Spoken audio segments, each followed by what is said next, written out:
നമസ്കാരം. ഇന്ത്യക്കു മേൽ കുതിര കയറാനെത്തിയ പാകിസ്ഥാനെ നാലായി വലിച്ചു കീറി മൂലയ്ക്ക് വെച്ചിരിക്കുകയാണ് മോദി അല്ലെങ്കിൽ ഇന്ത്യ. കഴിഞ്ഞ കുറച്ചു നാളായി ഇന്ത്യയെ എങ്ങനെ ദ്രോഹിക്കാമെന്ന കണക്കുകൂട്ടലാണ് പാകിസ്ഥാൻ നടക്കുന്നത്. പാകിസ്ഥാൻ പകൽഗാമിലൂടെ ഇന്ത്യയെ തൊട്ടതിന് പാകിസ്ഥാനെ അടപടലം പൂട്ടുകയായിരുന്നു ഇന്ത്യ.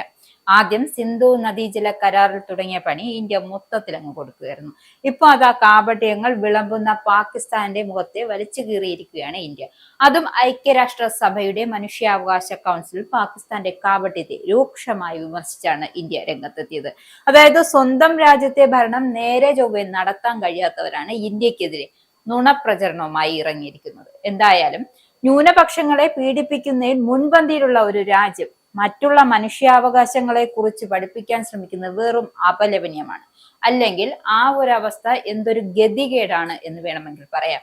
UNHRCയുടെ 60ാം സെക്ഷന്റെ 34ാം യോഗത്തിൽ സംസാരിക്കവെയാണ് ഇന്ത്യൻ നയതന്ത്രജ്ഞൻ മുഹമ്മദ് ഹുസൈൻ സ്വന്തം മണ്ണിലെ ന്യൂനപക്ഷ പീഡനങ്ങൾ ഇല്ലാതാക്കണമെന്ന് പാകിസ്ഥാനെ ഉപദേശിച്ചിരിക്കുന്നത്.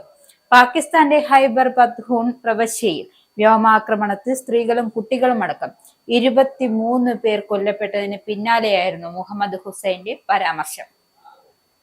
പാകിസ്ഥാനിലെ ഭയാനകമായ മനുഷ്യാവകാശ ലംഘനങ്ങളെ കുറിച്ച് മറ്റു പലരും ആശങ്കകൾ ഉന്നയിച്ചിട്ടുണ്ട്. ലോക മാധ്യമ സ്വാതന്ത്ര്യ സൂചികയിൽ പാകിസ്ഥാൻ 158ാം സ്ഥാനത്താണെന്നും അന്താരാഷ്ട്ര ഭൗമ രാഷ്ട്രീയ ഗവേഷകനായ ജോഷ് ബോസ് ചൂണ്ടിക്കാട്ടുന്നു. 2025 USIRF മതസ്വാതന്ത്ര്യ റിപ്പോർട്ട് അനുസരിച്ച് 700-ലധികം ആളുകൾ മതനിന്ദാ കുറ്റത്തിന് പാകിസ്ഥാൻ തടവിലാണ്. ഇത് കഴിഞ്ഞ വർഷത്തെ അപേക്ഷിച്ച് 300% കൂടുതലാണ്. ബലൂജി നാഷണൽ മൂവ്മെന്റിന്റെ മനുഷ്യാവകാശ വിഭാഗം 2025 ആദ്യ പകുതിയിൽ മാത്രം 121 കൊലപാതകങ്ങളും 785 പേരെ കാണാതായതും രേഖപ്പെടുത്തിയിട്ടുണ്ട്.